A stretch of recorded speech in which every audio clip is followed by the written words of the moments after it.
Hello बच्चों, चलिए प्रश्न को पढ़ते हैं। इसमें लिखा है कि एक न्यूट्रॉन एक दिए हुए चुंबकीय क्षेत्र बी के लंबवत तल में 0.5 मीटर वाले वृत्तीय पथ पर गति करता है। इसकी गतिज ऊर्जा 50 किलो इलेक्ट्रॉन वोल्ट है।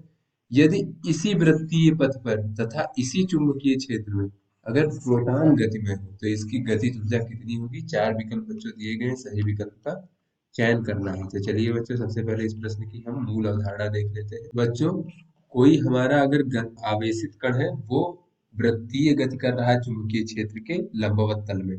बच्चों मान लीजिए ये कोई चुंबकीय क्षेत्र है, इसकी दिशा एक क्रॉस से दिखाई गई, अर्थात इसकी दिशा जो है ये इस तल के अभिलंबवत अंदर की ओर है। तो इस बच्चों इसके लंबवत तल यानी कि इसी तल में इस प्रकार से वृत्तीय वृत्तीय पथ पर कोई आवेशित कण जो है वो गति कर रहा है। तो ऐसे में बच्चों ये जो वृत्तीय पथ की त्रिज्या आर होती है वो कितनी होती है, देख लेते हैं बच्चों। तो वृत्तीय पथ की त्रिज्या आर बराबर होता है एम वी भागे क्यू बी। तो जहां पे बच्चों ये जो वी है इस कण की चाल है, और एम जो है इसका द्रव्यमान है, क्यू इस पर आवेश है, और बी जो है ये चुंबकीय क्षेत्र की तीव्रता है। और इसके बाद बच्चों ये देख लेते हैं कि जो हमारा ड्यूट्रॉन होता है बच्चों, ड्यूट्रॉन का द्रव्यमान प्रोटॉन के द्रव्यमान का दो गुना होता है, दो गुना होता है। बच्चों अगर हम यहाँ पे ये ड्यूट्रॉन का द्रव्यमान मान ले तो ये जो हमारा प्रोटॉन का द्रव्यमान है उसका दो गुना होता है। और बच्चों ड्यूट्रॉन और प्रोटॉन पे दोनों पे समान आवेश होता है। तो ड्यूट्रॉन और प्रोटॉन आवेश जो है बच्चों समान होता है, समान आवेश होता है। अब चलिए बच्चों अपने प्रश्न को अब हम हल करते हैं।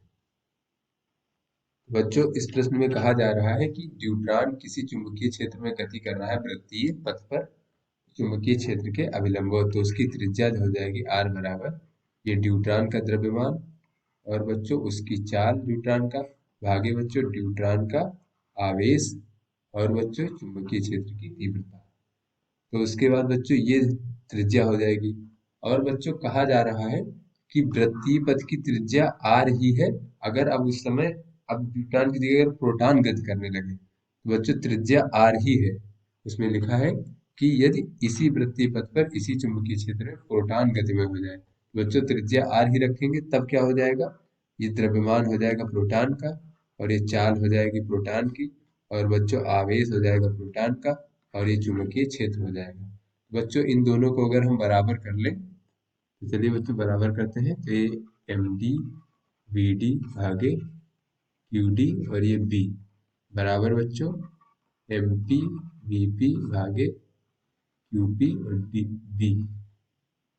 बी बच्चों चुंबकीय क्षेत्र। बच्चों चुंबकीय क्षेत्र समान है, ये दोनों कट जाएगा बच्चों, और दोनों पर आवेश भी समान है तो इनका मान भी समान होगा। और यहाँ पे बच्चों हमने देखा है कि एम डी बराबर 2 MP होता है, तो यहाँ रख देते हैं बच्चों 2 MP वी डी बराबर एम पी और वी पी। बच्चों ये एम पी से एम पी कट जाएगा। तो बच्चों ये जो प्रोटॉन की चाल है वो हमें पता चल जाएगा कि वो ड्यूट्रॉन की चाल की दोगुनी होनी चाहिए उसी वृत्तीय पथ की कक्षा पे गति करने के लिए। तो यहाँ पे बच्चों हमें कहा गया है कि ये जो ड्यूट्रॉन का गतिज ऊर्जा है ये हो जाएगा 1/2 एम डी वी डी का वर्ग। इसका मान बच्चों हमें यहाँ पे दिया गया है, ड्यूट्रॉन की गतिज ऊर्जा 50 kilo electron volt, 50 kilo electron volt. तो बच्चों हमसे जो है प्रोटॉन की गतिज ऊर्जा पूछी जा रही है बच्चों। तो प्रोटॉन की गतिज ऊर्जा हो जाएगी 1/2 एम पी वी पी का वर्ग। तो यहाँ से बच्चों एम पी की जगह हम रख सकते हैं बच्चों एम पी बराबर एम डी भागे 2। बच्चों 1/2 हो जाएगा, ये हो जाएगा एम डी भागे 2।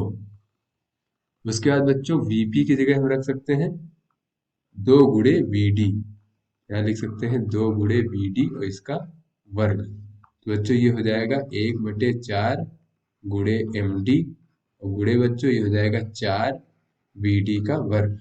बच्चों ये 4 से 4 कट जाएगा और ये हो जाएगा हमारा प्रोटॉन की गतिज ऊर्जा, ये हो जाएगा एम डी गुणे वी डी का वर्ग। यहाँ से बच्चे इसको कह सकते हैं 2 गुणे, और इसको बच्चों 1/2 कह सकते हैं, mdvd का वर्ग।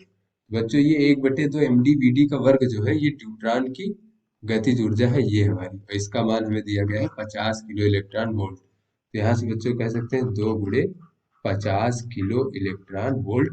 बच्चों ये हमारे प्रोटॉन की गतिज ऊर्जा हो गई, और इसका मान जो हो जाएगा 2 गुणे 50 यानी कि 100 किलो इलेक्ट्रॉन वोल्ट। तो बच्चों हमारा जो सही विकल्प हो जाएगा वो 100 किलो इलेक्ट्रॉन वोल्ट, यानी जो ये हमारा डी विकल्प है ये सही विकल्प है। तो आशा करते हैं ये आपको समझ में आ गया होगा। धन्यवाद।